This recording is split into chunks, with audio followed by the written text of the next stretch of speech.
Hey friends, good morning. This is V from Saraswati Classes, Narol, Ahmedabad. Friends, in today's lecture, we are going to take a new concept of probability. In previous two parts, I have discussed with you coin as well as of cards game. Now in this lecture, we will discuss regarding dice. Friends, every one of us had played dice. Ludo game हर किसी ने खेली हुई है। तो जो ludo game खेलते हैं आप लोग, तो जैसे बोला जैसा होता है उसको घुमा के क्या करते हैं, अपना उसको फेंकते हैं, राइट। तो कुछ नंबर्स आते हैं। तो similarly we are doing here the same practice. It is also a very important for the concept of 10th standard question answers. Basic thing of dice is we can toss a dice in a single platform, or we can toss two dice simultaneously. I have two examples over here.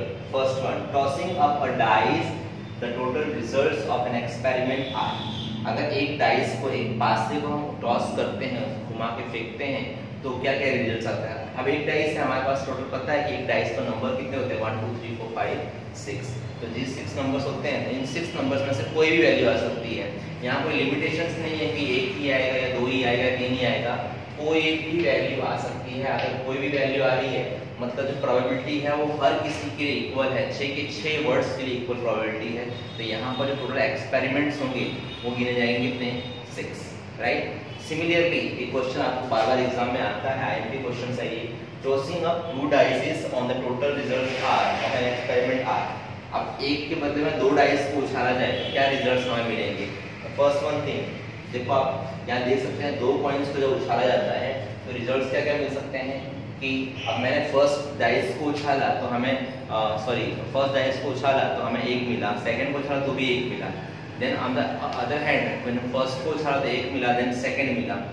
तो ये सब एक साथ series में नहीं मिलते. कभी भी आप डाइस उछाल के देखो, पर हम जो यहाँ पर लिख रहे हैं, हम जो आपका एक्सप्लेन कर रहे हैं वो आपके टोटल मैक्सिमम रिजल्ट्स हैं. इसके बाहर कभी आपको कोई रिजल्ट नहीं मिलेगा. तो मैंने यहाँ पे ऑलरेडी ड्रॉ कर दिया है कि अगर सीरीज से स्टार्ट करूँ तो पहले डाइस में 1 मिले, दूसरी में 1 मिले, then 1 2, then 1 3, then 1 4, then 1 5, then 1 6. 1 6 का मतलब क्या होता है कि पहली डाइस पे 1 मिले और सेकंड डाइस पे हमें क्या मिल जाए, 6 मिल जाए. तो ये हमारे फेवरेबल क्या है, हमारे एक्सपेरिमेंट के रिजल्ट्स हैं. ये जरूरी थोड़ा हर बार पहले डाइस पे 1 ही मिले. ये भी पॉसिबल है कि 2 मिल जाए और सेकंड में 1 मिले. पॉसिबल है दोनों में 2 मिले, 2 3 मिले, 2 4 मिले, 2 5 मिले. इस तरह से फ्रेंड्स हमें क्या करना है, ज़्यादा डीपली समझने की जरूरत नहीं है. सिंपल सा लॉजिक सेट करना है कि 1 1, देन 1 2, देन 1 3, देन 1 3 4, 1 5, 1 6.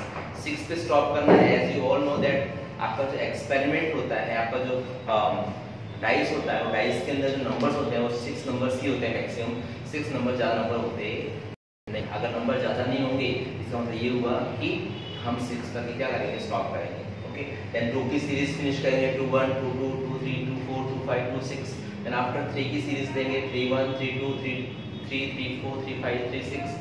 देन 4 की सीरीज, देन 5 की सीरीज, देन 6 की सीरीज. इस तरह से हम क्या करेंगे, लास्ट वर्ड जो हमारा होगा वो 6 6 होगा. 6 की सीरीज में एंड करेंगे तो हमें at the end of the day हमें जो इसके पूरे एक्सपेरिमेंट को करने के जो रिजल्ट्स मिलेंगे वो हमें टोटल रिजल्ट कितने मिलेंगे, 36 रिजल्ट्स मिलेंगे. ठीक है फ्रेंड्स, ये क्वेश्चन आपके एग्जाम में मोस्ट ऑफ टाइम आता है, इसलिए इसको ध्यान रखना बहुत जरूरी है.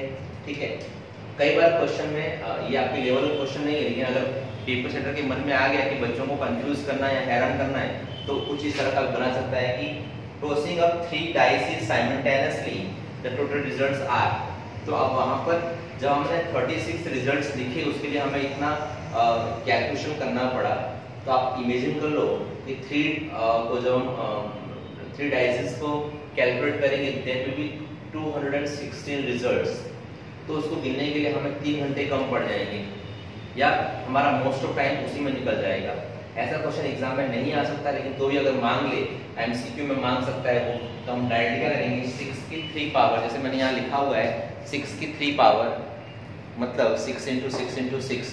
तो टोटल हमें 216 रिजल्ट्स क्या हो जाएंगे, इसी के मिल जाएंगे. और यही हमारा क्या बन जाएगा, आंसर हो जाएगा. हमें इतनी लंबी और लेंथी जो कैलकुलेशन है वो करने की जरूरत पड़ेगी में। ठीक है फ्रेंड्स, आई होप आप लोगों को ये वीडियो समझ में आया होगा, ये आपके लिए थोड़ा बहुत हेल्पफुल बन पाएगा।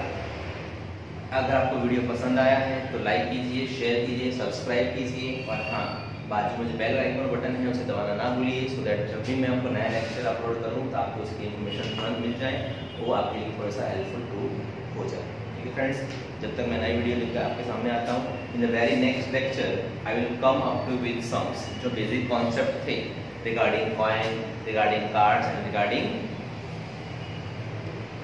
Dice, they all have been finished. Now it's time to calculate the sum. तो अगले लेक्चर में हम आपसे मिलेंगे सम्स के साथ। Okay friends, till then, bye, goodbye.